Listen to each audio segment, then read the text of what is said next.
oh, listen, oh, think more. Good day, dear friends. Today is Wednesday, 17 May 2023. It is day 4 of our Communications Week program. Our topic of reflection for today is speaking the truth with sensitivity to others' opinion. Speaking the truth with sensitivity to others' opinion. In the first reading from Acts of the Apostles chapter 17, verse 15, 22 to verse 18 to chapter 18, verse 1, we read how Paul stood before the whole council of the Areopagus and made his speech. He skillfully said, "Well, the God whom I proclaim is in fact the one whom you already worship without knowing it." Acts chapter 17, verse 22 and verse 23. In our lessons today, we learn the need for sensitivity and respect for others' opinion. We notice how Paul, being sensitive to the opinion of his audience and their right to be different, intelligently sought and used that tiny point of similarity to connect with them. He was able to see things from their own angle. According to Pope Francis, in this year's World Communications Day message, he says, "It is necessary to overcome the tendency to discredit and insult opponents from the outset, rather than to open a respectful dialogue." Again, Pope Francis in this year's communication message says, "The miracle of encounter can take place, which makes us look at one another with compassion, welcoming our mutual frailties with respect, rather than judging by hearsay and sowing discord and division."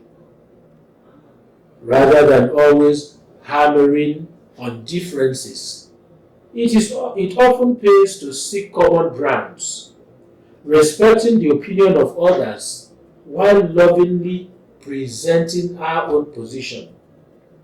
When it comes to matters of faith, rather than argue, it is better to dialogue.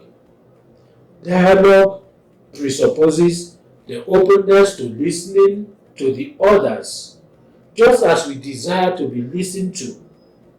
In dialogue, there is no room or need for disrespect. However, we can engage in a meaningful dialogue with others about our faith. Before we do that, it is expected that we first know and understand our own faith.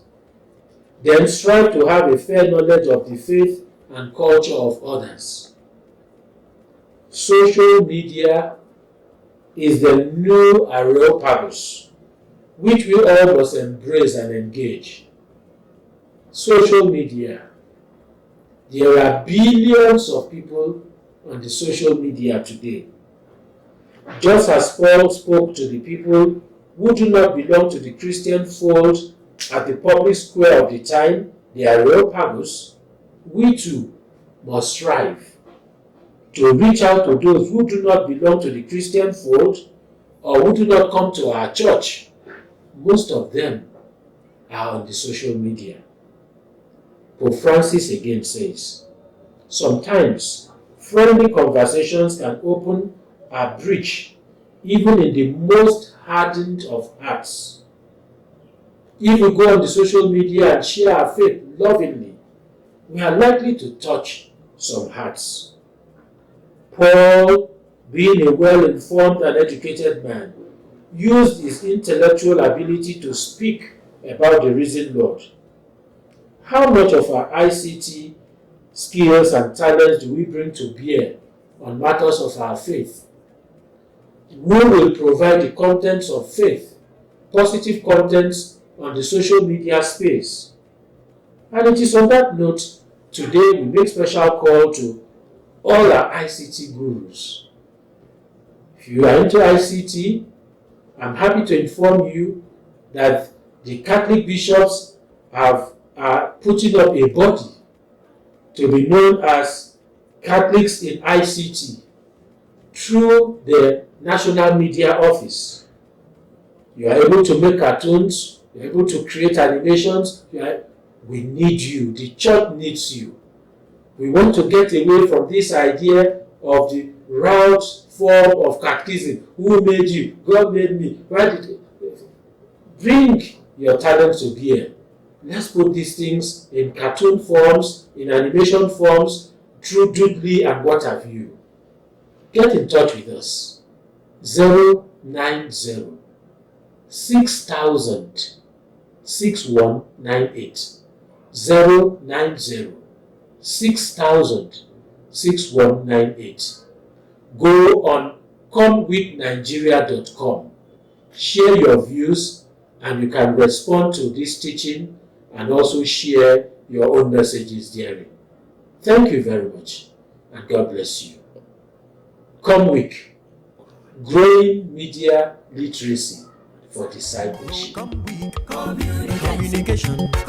It is sacred. For synodality. For ability. For community. For connectivity. Compatibility. Promoting media literacy.